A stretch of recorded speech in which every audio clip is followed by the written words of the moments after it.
আসসালামু আলাইকুম, সবাই ভালো আছো? জি মিস। জি মিস, জি মিস। কেমন আছেন? আলহামদুলিল্লাহ, আমিও ভালো আছি।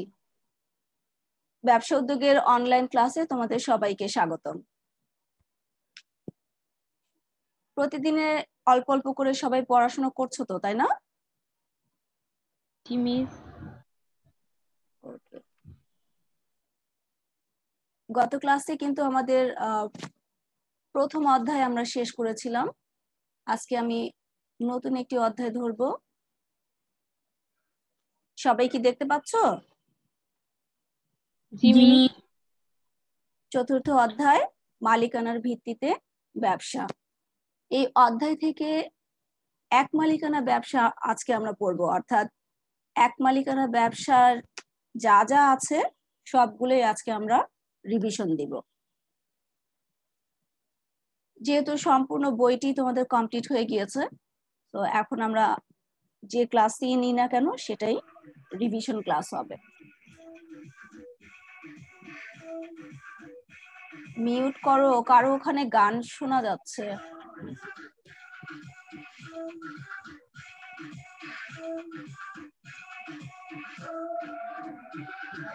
কারো ওখানে গান বাজছে জোরে, মিউট করে দাও।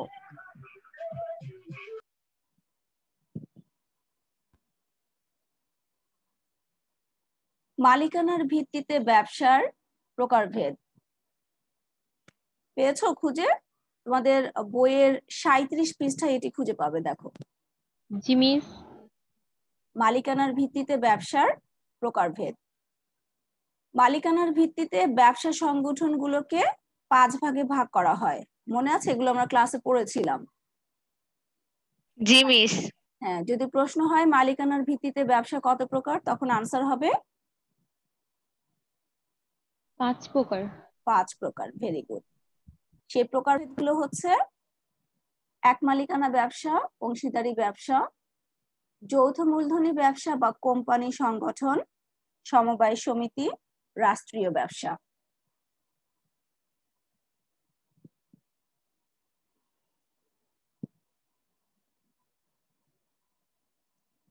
এরপর দেখো এক মালিকানা ব্যবসার ধারণা। একজন ব্যক্তির মালিকানায় প্রতিষ্ঠিত, পরিচালিত ও নিয়ন্ত্রিত ব্যবসাকে এক মালিকানা ব্যবসা বলে। এই লাইনটি দিয়ে তুমি জ্ঞানমূলক প্রশ্নের আনসার করতে পারবা যে এক মালিকানা ব্যবসা কি অথবা এক মালিকানা ব্যবসা কাকে বলে।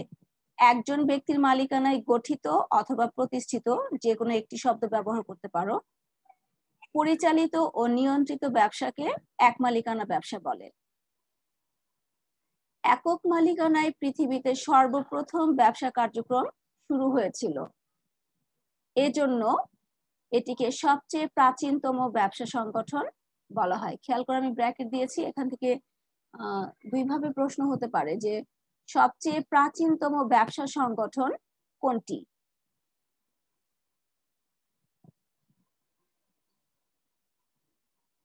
তখন আনসার হবে এক মালিকানা ব্যবসা। অথবা প্রশ্ন হতে পারে যে এক মালিকানা ব্যবসাকে প্রাচীনতম ব্যবসা সংগঠন বলা হয় কেন, তখন আনসার হবে যে এক মালিকানা, একক মালিকানায় পৃথিবীতে সর্বপ্রথম ব্যবসা কার্যক্রম শুরু হয়েছিল।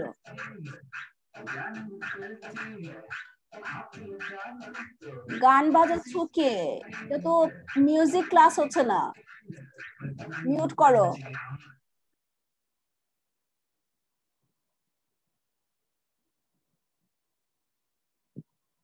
একক মালিকানায় পৃথিবীতে সর্বপ্রথম ব্যবসা কার্যক্রম শুরু হয়েছিল, তাই এটিকে সবচেয়ে প্রাচীনতম ব্যবসা সংগঠন বলা হয়।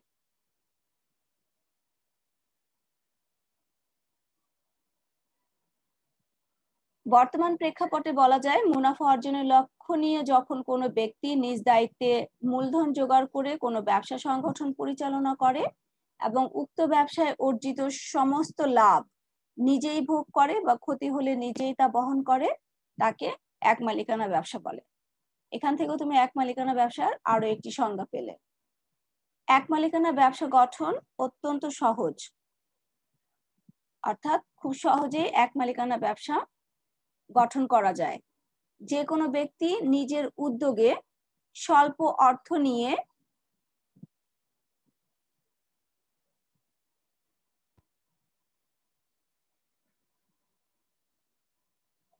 এই জাতীয় কারবার বা ব্যবসা শুরু করতে পারেন।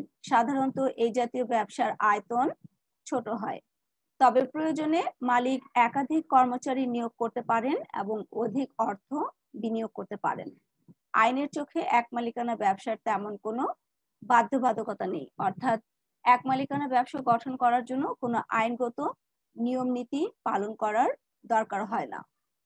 গ্রামে গঞ্জে হাট বাজার বা রাস্তার পাশে কিংবা নিজ বাড়িতে যে কেউ ছোটখাটো ব্যবসা শুরু করতে পারে, তবে শহরে বা পৌরসভা এলাকায় উদ্যোক্তাকে ট্রেড লাইসেন্স সংগ্রহ করে ব্যবসা আরম্ভ করতে হয়। এই লাইনটি দিয়ে প্রশ্ন হতে পারে যে পৌরসভা এলাকায় বা শহরে এক মালিকানা ব্যবসা শুরু করতে চাইলে কোথা থেকে ট্রেড লাইসেন্স সংগ্রহ করতে হয়? শহরে বা পৌরসভা এলাকায় এক মালিকানা ব্যবসা শুরু করতে চাইলে কি সংগ্রহ করতে হয়? তখন আনসার হবে ট্রেড লাইসেন্স। আমাদের দেশের অধিকাংশ ব্যবসা সংগঠন এক মালিকানার ভিত্তিতে গঠিত। শুধু তাই নয়, ইউরোপ ও আমেরিকার প্রায় 80% ব্যবসা এক মালিকানা ভিত্তিক। এই লাইনটি দিয়ে অনেক সময় বহু নির্বাচনী প্রশ্ন আসে যে ইউরোপ ও আমেরিকার কত পার্সেন্ট ব্যবসা এক মালিকানা ভিত্তিক? তখন আনসার হবে প্রায় 80%। আমাদের দেশে সাধারণত মুদি দোকান, চায়ের দোকান, সবজি দোকান, অধিকাংশ খুচরা দোকান একক মালিকানার ভিত্তিতে প্রতিষ্ঠিত। এক মালিকানা ব্যবসার উদাহরণ মুদি দোকান, চায়ের দোকান, সবজি দোকান ইত্যাদি। আচ্ছা, এক মালিকানা ব্যবসার ধারণা, এখান থেকে ক্লাসে আমি এই প্রশ্নটির উত্তর লিখে দিয়েছিলাম যে এক মালিকানা ব্যবসা বলতে কি বোঝায়। সবার কাছে এই প্রশ্ন? হ্যাঁ, ভেরি গুড। তাহলে ওই খাতা খুলে এই প্রশ্নের আনসারটা জাস্ট রিভিশন দিবা। শেখা তো হয়েই গেছে যে এক মালিকানা ব্যবসা বলতে কি বোঝায়।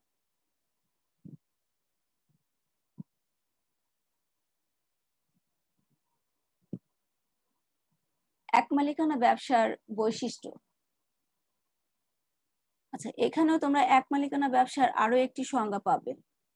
দেখো, একদম প্রথমে লেখা আছে যে এক মালিকানা ব্যবসা হলো এমন এক ধরনের ব্যবসা যার উদ্যোক্তা, মালিক, পরিচালক ও অর্থের যোগানদাতা একই ব্যক্তি এবং তিনি নিজেই এককভাবে ব্যবসার সকল ঝুঁকি, দায়, লাভ ও লোকসান অর্থাৎ ক্ষতি বহন করেন।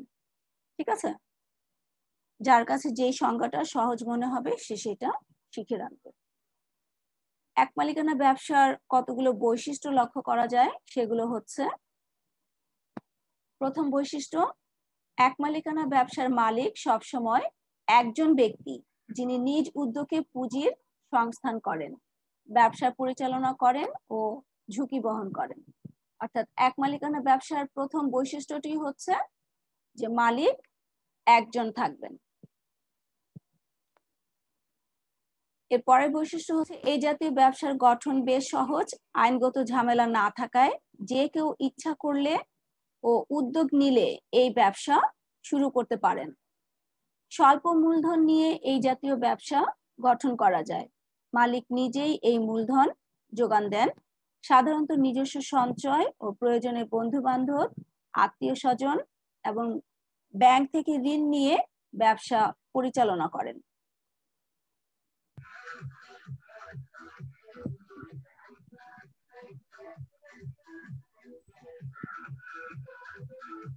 আচ্ছা, কে এরকম ডিস্টার্ব করছে একটু পর পর?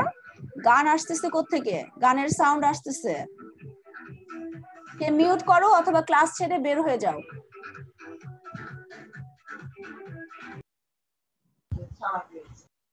শুনতে পাচ্ছো? যার ওখানে মিউজিক বাজছে সে হয় মিউট করে ক্লাস করো অথবা ক্লাস লিড করো প্লিজ। ক্লাসের মধ্যে ডিস্টার্ব করো না।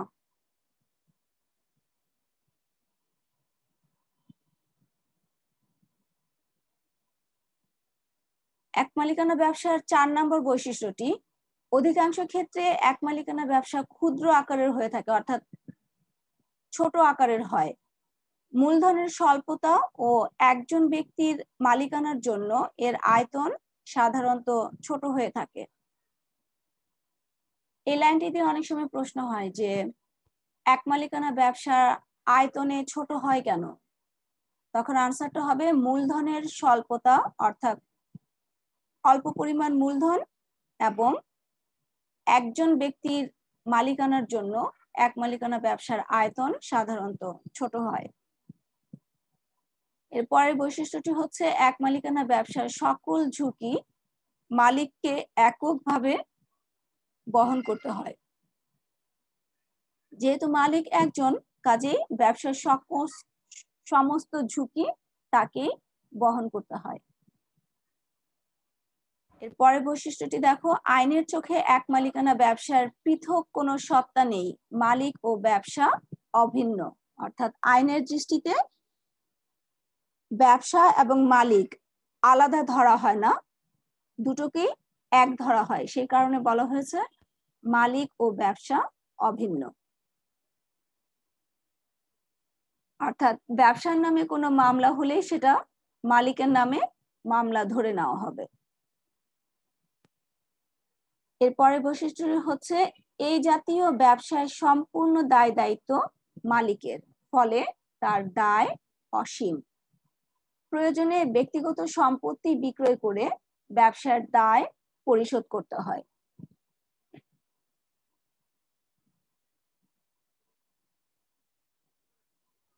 এক মালিকানা ব্যবসায় মালিকের দায় অসীম। এখানে অসীম শব্দটি দিয়ে বোঝানো হয়েছে যে ব্যবসার দায় পরিশোধের জন্য যদি ব্যবসার সম্পত্তি পর্যাপ্ত পরিমাণে না হয়, তখন মালিক তার ব্যক্তিগত সম্পত্তি বিক্রয় করে ব্যবসার দায় পরিশোধ করতে বাধ্য থাকে। এই কারণে বলা হচ্ছে এক মালিকানা ব্যবসায় মালিকের দায় অসীম। পুরো ব্যবসায়ের অর্থাৎ সম্পূর্ণ ব্যবসায়ের একক মালিকানার জন্য লাভের সবটা মালিক একা ভোগ করেন, আবার লোকসানের সম্মুখীন হলে মালিককেই এককভাবে তা বহন করতে হয়। যেহেতু এক মালিকানা ব্যবসায় মালিক একজন থাকেন, কাজে লাভ হলে সম্পূর্ণ লাভ যেমন তিনি একা ভোগ করেন, তেমনি ব্যবসায় কোনো ক্ষতি হলে সেই ক্ষতিও তিনি একা বহন করেন।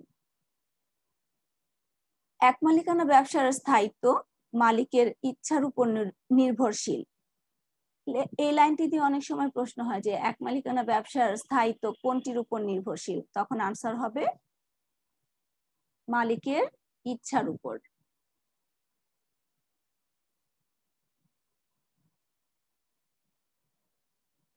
কারণ ব্যবসা চালু রাখা বা বন্ধ করা মালিকের আগ্রহের বা ইচ্ছার উপর নির্ভর করে। অর্থাৎ মালিক তার ইচ্ছা অনুযায়ী ব্যবসা চালু রাখতে পারেন অথবা যে কোনো সময় ব্যবসা বন্ধ করে দিতে পারেন।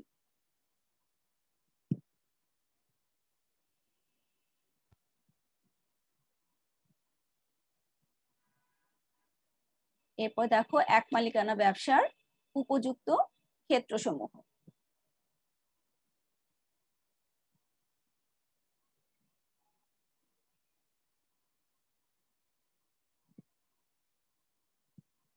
এক মালিকানা ব্যবসা প্রাচীনতম ব্যবসা হিসেবে বিশ্বের অনুন্নত, উন্নয়নশীল ও উন্নত সকল দেশেই স্বীকৃত।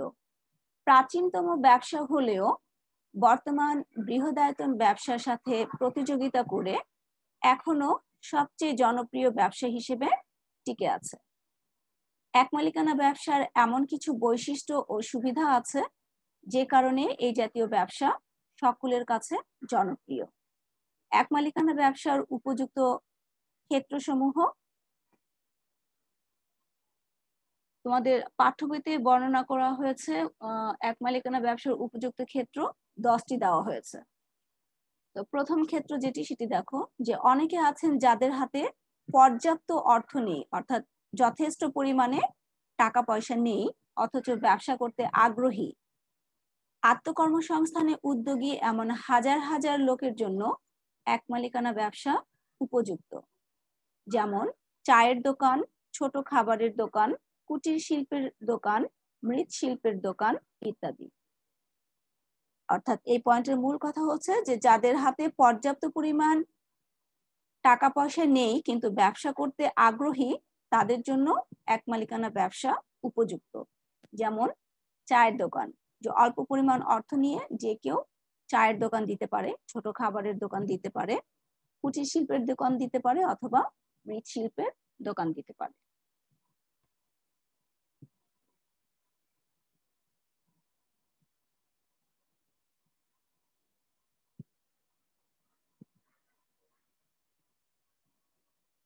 দুই নম্বর ক্ষেত্রটি হচ্ছে যে এমন কিছু ব্যবসা আছে যেগুলোর জন্য বেশি অর্থের প্রয়োজন পড়ে না। একটু খেয়াল করে, আমি আন্ডারলাইন করেছি, বেশি অর্থের প্রয়োজন পড়ে না। সেই জাতীয় ব্যবসার জন্য এক মালিকানা ব্যবসা সবচেয়ে বেশি উপযোগী। যেমন পানের দোকান, সবজির দোকান। তাহলে এই পয়েন্টের মূল কথা হচ্ছে যে যে ব্যবসার জন্য খুব বেশি অর্থের প্রয়োজন পড়ে না, সেই ধরনের ব্যবসার ক্ষেত্রে এক মালিকানা ব্যবসা উপযোগী। যেমন পানের দোকান, সবজির দোকান। 3 নম্বর হচ্ছে যে সকল ব্যবসায় ঝুঁকি একেবারেই কম। খেয়াল করো, আমি 3টা শব্দ আন্ডারলাইন করেছি, ঝুঁকি একেবারেই কম, সেগুলোর জন্য এক মালিকানা ব্যবসা বেশি উপযুক্ত। যেমন চালের দোকান, ঔষধের দোকান। নিত্য প্রয়োজনীয় দ্রব্য বা মৌলিক চাহিদা পূরণ করে এই জাতীয় দ্রব্য। খেয়াল করো, চালের দোকান, বাঙালিদের যেহেতু প্রধান খাদ্য হচ্ছে ভাত, কাজে সে চাল কিনবেই। এই ব্যবসায় তোমার ঝুঁকি একেবারেই কম। ঔষধের দোকান, মানুষ অসুস্থ হলে ঔষধ কিনবেই, কাজেই এই ধরনের দোকানগুলোতে বা ব্যবসাগুলোতে তোমার ঝুঁকি একেবারেই কম। তাহলে এই পয়েন্টের মোট কথা হচ্ছে যে যে ব্যবসায় ঝুঁকি একেবারেই কম, সেই ধরনের ব্যবসার ক্ষেত্রে এক মালিকানা ব্যবসা উপযুক্ত। যেমন চালের দোকান, ঔষধের দোকান। 4 নম্বর হচ্ছে কিছু কিছু ব্যবসা আছে যেগুলোর প্রদত্ত পণ্য বা সেবার চাহিদা বিশেষ বিশেষ এলাকা বা নির্দিষ্ট শ্রেণীর গ্রাহকদের কাছে সীমাবদ্ধ।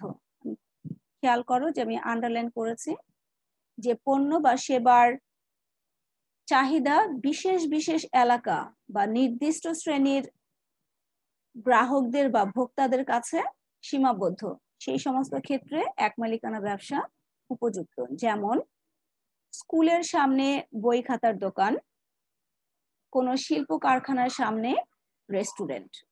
যেমন স্কুলের সামনে বই খাতার দোকান দিলে বেশ ভালো বেচাকেনা হবে, আর শিল্প কারখানার সামনে রেস্টুরেন্ট দিলে সেটাও ভালো চলবে। 5 নম্বর পয়েন্ট হচ্ছে পচনশীল জাতীয় পণ্য, যেমন ফলমূল, শাকসবজি, মাছ, মাংস ইত্যাদির ব্যবসা সাধারণত এক মালিকানার ভিত্তিতে প্রতিষ্ঠিত হয়ে থাকে। পচনশীল জাতীয় পণ্য অর্থাৎ যে সমস্ত পণ্যগুলো দ্রুত পচে যায়, সেই ধরনের পণ্যের ক্ষেত্রে এক মালিকানা ব্যবসা উপযুক্ত। 6 নম্বর পয়েন্টটি হচ্ছে ডাক্তারি, প্রকৌশল ও আইন ব্যবসার মতো ক্ষুদ্র আকারের পেশাভিত্তিক ব্যবসা এবং প্রত্যক্ষ সেবাধর্মী ব্যবসা, যেমন লন্ড্রি, সেলুন, বিউটি পার্লার ইত্যাদি এক মালিকানার ভিত্তিতে প্রতিষ্ঠিত হয়ে থাকে। পেশাভিত্তিক ব্যবসা এবং প্রত্যক্ষ সেবাধর্মী ব্যবসা। পেশাভিত্তিক ব্যবসা হচ্ছে ডাক্তারি, প্রকৌশল ও আইন ব্যবসা, আর প্রত্যক্ষ সেবাধর্মী ব্যবসা হচ্ছে লন্ড্রি, সেলুন, বিউটি পার্লার ইত্যাদি সাধারণত এক মালিকানার ভিত্তিতে প্রতিষ্ঠিত হয়ে থাকে। 7 নম্বর পয়েন্ট হচ্ছে যে অনেক পণ্য আছে যেগুলোর চাহিদা ক্রেতাদের পরিবর্তনশীল রুচি, আগ্রহ ও ফ্যাশনের উপর নির্ভরশীল। সেই সমস্ত ক্ষেত্রে এক মালিকানা ব্যবসা বেশি উপযুক্ত। যেমন দর্জির দোকান, অর্থাৎ তোমরা যেখানে জামা কাপড় বানাতে দাও, যে প্রতিনিয়তই দেখবা যে ডিজাইন চেঞ্জ হচ্ছে জামা কাপড়ের, এই জন্য এখানে বলা হয়েছে যে যেগুলোর চাহিদা ক্রেতাদের পরিবর্তনশীল রুচি, আগ্রহ ও ফ্যাশনের উপর নির্ভরশীল, সেই সমস্ত ক্ষেত্রে এক মালিকানা ব্যবসা উপযুক্ত।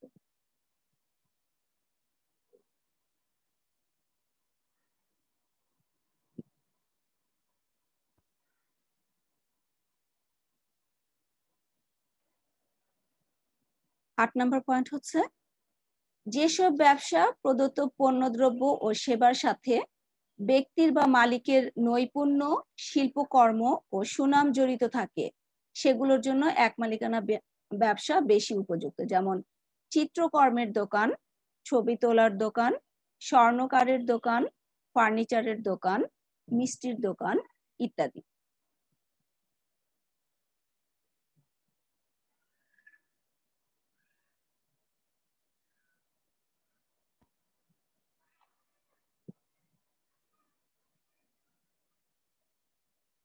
নয় নম্বর পয়েন্টটি হচ্ছে কৃষিজাত পণ্য ও সহায়ক পণ্যের ব্যবসার জন্য এক মালিকানা ব্যবসা বেশি উপযুক্ত। যেমন ধান ব্যবসা, আলু ব্যবসা, কাঁচামালের ব্যবসা ইত্যাদি। 10 নম্বর পয়েন্ট বলেছে স্থানীয় ও জাতীয় পর্যায়ের বই, খাতাপত্র, পত্রিকা ইত্যাদি প্রকাশনা ব্যবসার জন্য এক মালিকানা ভিত্তিক ব্যবসা বেশি উপযুক্ত। এই হলো আমাদের এক মালিকানা ব্যবসার উপযুক্ত ক্ষেত্রসমূহ। এগুলো একটু ভালোভাবে রিডিং করবা, এখান থেকে জ্ঞানমূলক কিংবা বহু নির্বাচনী প্রশ্ন প্রায় আসে।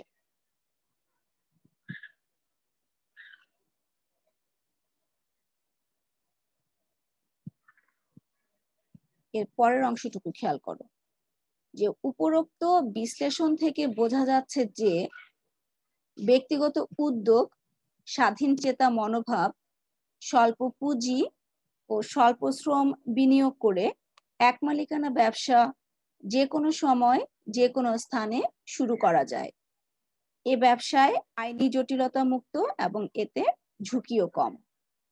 অন্যদিকে এক মালিকানা ব্যবসা ভোক্তাদের অত্যন্ত নিকটে থেকে তাদের পছন্দ ও রুচি অনুযায়ী পণ্য বা সেবা প্রদান করতে পারে। ফলে প্রাচীন ব্যবসা সংগঠন হওয়া সত্ত্বেও এক মালিকানা ব্যবসার উপযুক্ত ক্ষেত্র যেমন ব্যাপক, তেমনি সকলের নিকট বা সকলের কাছে এই ব্যবসার জনপ্রিয়তা বেশি।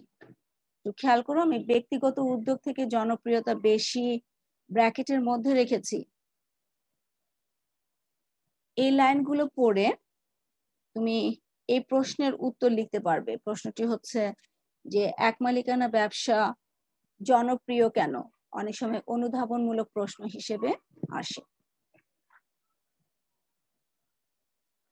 বাংলাদেশের অর্থনৈতিক, সামাজিক, রাজনৈতিক, সাংস্কৃতিক অবস্থা বিবেচনায় এক মালিকানা ব্যবসা সবচেয়ে বেশি উপযোগী, যার কারণে বাংলাদেশের বর্তমান মোট ব্যবসা সংগঠনের শতকরা 80% বেশি এক মালিকানার ভিত্তিতে প্রতিষ্ঠিত।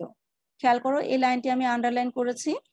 এই লাইনটি দিয়ে অনেক সময় বহু নির্বাচনী কিংবা জ্ঞানমূলক প্রশ্ন আসে। প্রশ্নটি হচ্ছে বাংলাদেশে মোট ব্যবসায়ের শতকরা কত ভাগ বা কত পার্সেন্ট এক মালিকানার ভিত্তিতে প্রতিষ্ঠিত? তখন আনসার হবে শতকরা 80% অথবা 80%।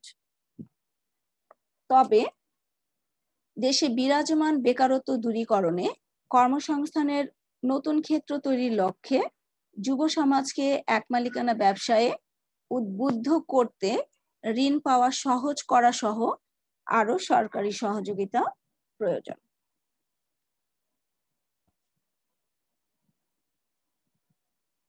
এই ছিল আমাদের এক মালিকানা ব্যবসা সংক্রান্ত যাবতীয় তথ্য। এখন কেউ আমাকে এক মালিকানা ব্যবসার দুটো সুবিধা একটু বলো। যে পারবা সে আনমিউট করে এক মালিকানা ব্যবসার দুটো সুবিধা বলতে পারবে? যে এতক্ষণ আমরা যা পড়লাম, যা বুঝলা তার। মিস আমি বলি? হ্যাঁ হ্যাঁ অবশ্যই বলো। এক মালিকানা ব্যবসার সুবিধা সহজ গঠন, আইনগত ঝামেলা থাকে না বলে ব্যবসার গঠন অনেক সহজ। Very good. আরেকটি? আরেকটি হলো স্বল্প মূলধন।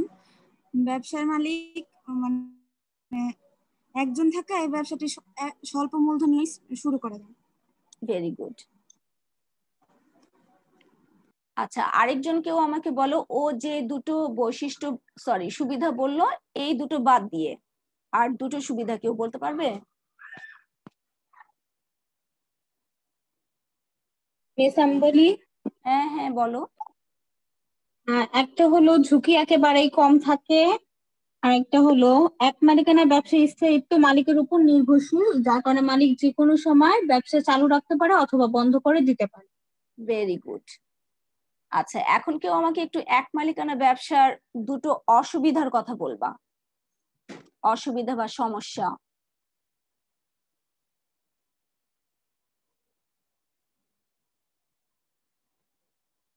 এক মালিকানা ব্যবসায় আমরা কোনো সমস্যা খুঁজে পাইনি, অসুবিধা?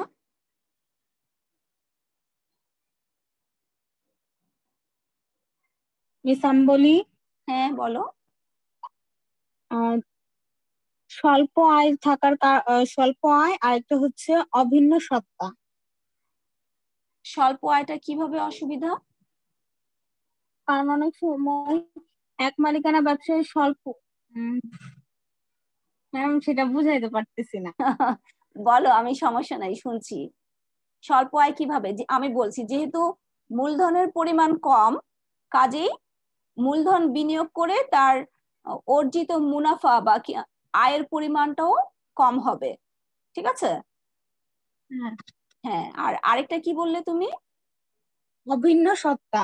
হ্যাঁ, অভিন্ন সত্তা কিভাবে অসুবিধা?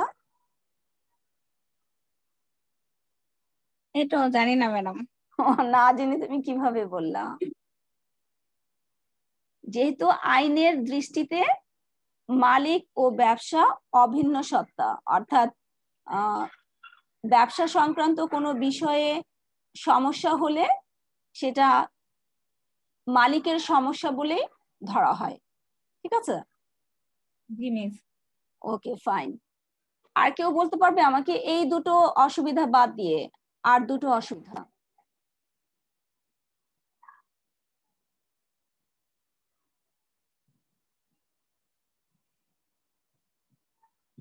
আর কেউ?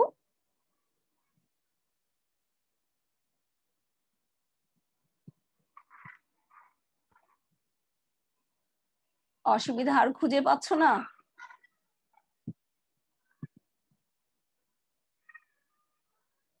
আরেকটা অসুবিধা কিন্তু আছে, সেটি হচ্ছে কি বলো? আয়তন মিস ছোট। আমি বলি, হ্যাঁ বলো। ব্যবসায় ঝুঁকি হলে মালিককে একাই তার দায়ভার করতে হয়, নিতে হয়। Very good. যেহেতু মালিক একজন মিস থাকে, স্বল্প আয়তন। স্বল্প আয়তন কিভাবে এটা অসুবিধা বলো? মিস এটা তো ওই যে ক্ষুদ্র পরিসরে স্বল্প করা আয়তন হয়। অসুবিধা নেই, এটা সুবিধা হওয়ার কথা আরো, যেহেতু মানে অল্প পরিসরে এই ব্যবসাটা করা যায়, কাজে যে কেউ যে কোনো জায়গায় এই ব্যবসাটি শুরু করতে পারে, এটি সুবিধা, এটি অসুবিধার মধ্যে পড়ে না। ঠিক আছে? আরেকটি অসুবিধা কেউ বলতে পারছো না, সেটা হচ্ছে যে মালিকের দায় অসীম। আমরা পড়লাম না একটু আগে যে মালিকের দায় অসীম, অর্থাৎ ব্যবসার দায় পরিশোধ করার জন্য ব্যবসার সম্পত্তি যদি যথেষ্ট না হয়, তখন মালিক তার ব্যক্তিগত সম্পত্তি বিক্রি করে ব্যবসার দায় পরিশোধ করতে বাধ্য থাকে। তাহলে এটা কি সুবিধা না অসুবিধা বলো? মিস অসুবিধা। অসুবিধা। Very good. তাহলে মোটামুটি এক মালিকানা ব্যবসা সম্পর্কে একটু ঝালাই হলো তো আজকে, না? জি মিস। জি মিস। ওকে, যা পড়লাম তার মধ্যে থেকে আমি 3টা কোশ্চেন লিখেছি। একটু কোশ্চেন গুলো তোমরা লিখে নিবে অথবা স্ক্রিনশট দিয়ে রাখতে পারো। এই 3টা প্রশ্ন কিন্তু ক্লাসে পড়ানো হয়েছিল। প্রথম প্রশ্ন, এক মালিকানা ব্যবসা বলতে কি বোঝায়? এই প্রশ্নের উত্তর ক্লাসে সুন্দর করে আমি লিখে দিয়েছিলাম, সবার কাছে আছে না? জি মিস। জি মিস। জি মিস। Very good. এক মালিকানা ব্যবসায় মালিকের দায় অসীম কথাটি ব্যাখ্যা করো। একটু আগেও আমি বললাম, মনে আছে? কেউ একজন আমাকে বলো তো, মালিকের দায় অসীম কথাটির অর্থ কি? মিস আমি বলি, হ্যাঁ বলো। মালিকের দায় অসীম কারণ ব্যবসায় যদি কোনো ক্ষতি হয় তাহলে মালিকের নিজস্ব সম্পত্তি বা গয়না বিক্রি করে সেই ঝুঁকি মেটাতে হয়। হ্যাঁ, এখানে ঠিক ক্ষতি না, আসলে ব্যবসার দায়। দায় মানে, দায় কখন তৈরি হয় বলো? যখন তুমি কারো কাছ থেকে ঋণ গ্রহণ করবে তখনই কিন্তু দায় তৈরি হয়। হ্যাঁ, তখন এই ব্যবসার দায় পরিশোধের জন্য যদি ব্যবসার সম্পত্তি যথেষ্ট পরিমাণে না থাকে তখন মালিক তার ব্যক্তিগত সম্পত্তি বিক্রি করে ব্যবসার দায় পরিশোধ করে। ক্লিয়ার কথা? জি মিস। আচ্ছা, এই প্রশ্নটি লেখার আগে এক মালিকানা ব্যবসা কি সেটা আগে এক কথা একটু লিখে নিবে, ঠিক আছে? এরপরে ওকে মিস। এক মালিকানা ব্যবসা জনপ্রিয় কেন? এই যে উপযুক্ত ক্ষেত্র সমূহ পড়ানোর সময় আমি যে ব্র্যাকেটের মধ্যে দেখিয়ে দিলাম, ওখান থেকে লাইনগুলো পড়ে তুমি লিখতে পারবে যে এক মালিকানা ব্যবসা জনপ্রিয় কেন। ঠিক আছে? যে ব্যক্তিগত উদ্যোগ, স্বাধীন চেতা মনোভাব, স্বল্প পুঁজি। পুঁজি মানে কি বলো? মূলধন। মূলধন। মূলধন। হ্যাঁ, ভেরি গুড। স্বল্প মূলধন ও স্বল্প শ্রম বিনিয়োগ করে এক মালিকানা ব্যবসা যে কোনো সময় যে কোনো স্থানে শুরু করা যায়, তাহলে এটা হচ্ছে সুবিধা। ঠিক আছে? এই ব্যবসা আইনি জটিলতা মুক্ত এবং এতে ঝুঁকি কম, এটাও সুবিধা। অন্যদিকে এক মালিকানা ব্যবসা ভোক্তাদের অত্যন্ত কাছে থেকে তাদের পছন্দ ও রুচি অনুযায়ী পণ্য বা সেবা প্রদান করতে পারে, এটাও কিন্তু সুবিধা। ঠিক আছে? ফলে প্রাচীন ব্যবসা সংগঠন হওয়া সত্ত্বেও এক মালিকানা ব্যবসার উপযুক্ত ক্ষেত্র যেমন ব্যাপক, তেমনি সবার কাছে এই ব্যবসার জনপ্রিয়তা বেশি। অনুধাবনমূলক প্রশ্ন হিসেবে আসতে পারে। এখন আজকের এই পড়া সংক্রান্ত আর কোনো পয়েন্ট নিয়ে কারো কোনো প্রশ্ন থাকলে আমাকে করতে পারো।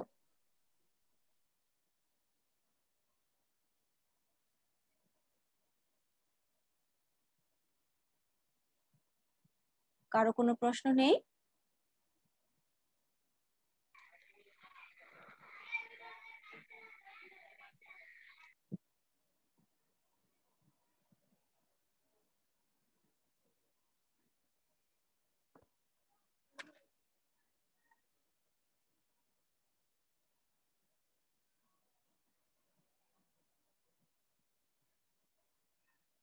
আচ্ছা, যে কোনো একজন আনমিউট করে আমাকে বলো যে এক মালিকানা ব্যবসা আয়তনে ছোট হয় কেন?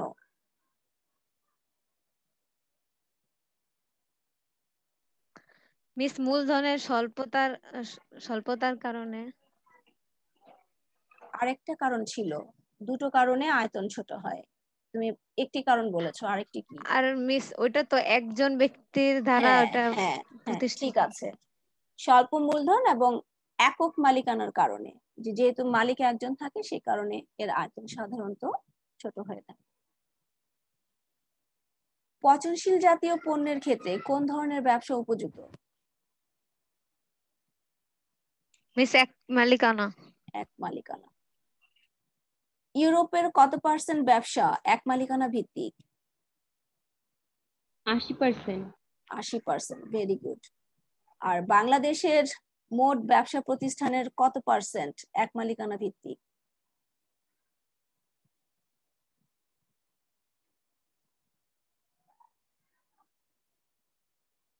80% বেশি। হ্যাঁ, শতকরা 80% বেশি। এক মালিকানা ব্যবসায় মালিক কিভাবে অর্থ সংগ্রহ করে?